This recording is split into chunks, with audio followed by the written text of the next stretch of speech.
we might be 6 months into it, okay, and changes are happening, or you may not see.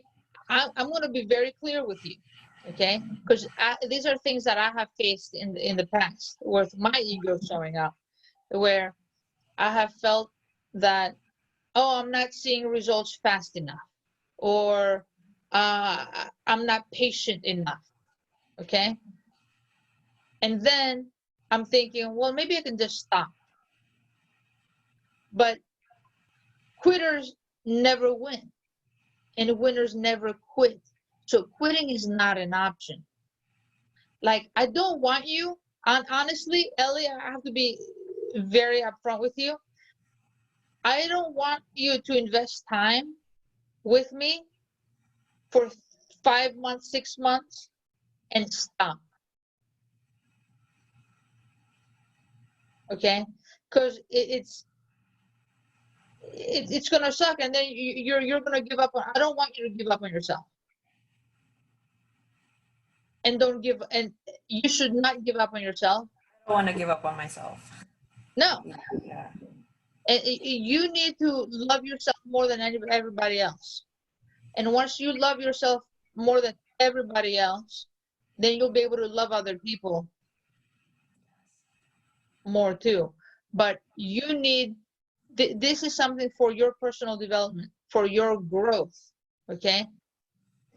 You don't want to take another real estate course or another, join some other group and not move through it. I'm going to push you. I'm going to push you. Okay. Okay. But I'm also I'm going to help you become more disciplined and determined.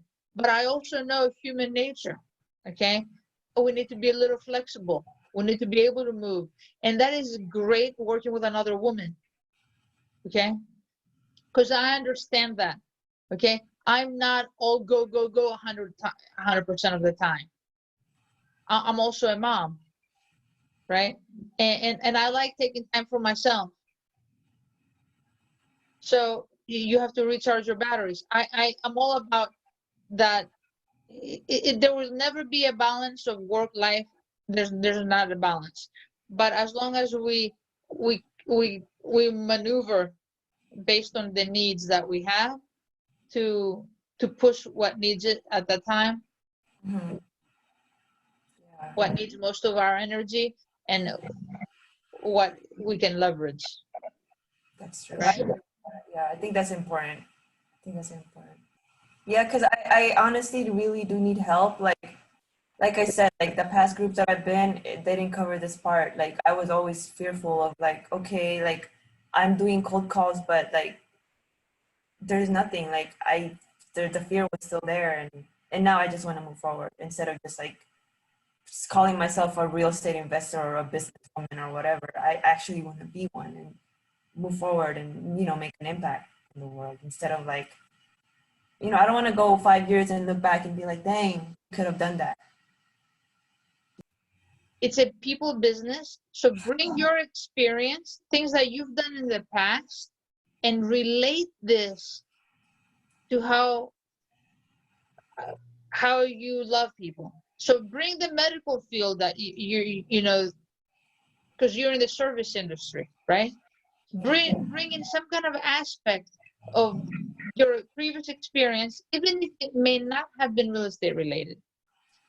Okay, to bring it into it. Now, if you have had some real estate related experience, maybe we can bring some of that into it. I'm not sure. Have you ever owned a home? Yeah, I own this one right now. Okay, you own that one. So are you planning on selling that one or renting it out when you leave? Renting it out. Okay, so you might be cash flowing. Yeah. Yes. A little Okay, bit. a little bit. Okay. So when did you buy it? Last year. Last year. Okay, so I mean you're a homeowner. Come up with something, but the focus is to be able to relate to someone with their situation, their circumstances. Okay, and then you can even talk about I I got into real estate because I want to help people. This is great timing. We all go through transitions. I had to move so many times, and I didn't have people providing help to me. You know what? That's true too, because when I was a kid, we lived in like a one bedroom in a room, me and my siblings and my dad. So when we first moved to the US. So that was, Yeah. I think that's something I can, you know. Yeah, touch on. Absolutely. Because I think as human beings, we can relate to another person in some way or another. All right. Have a great weekend, and we'll touch base next week. Okay, thank you. Have a great weekend too. Okay, Thanks. bye. Bye.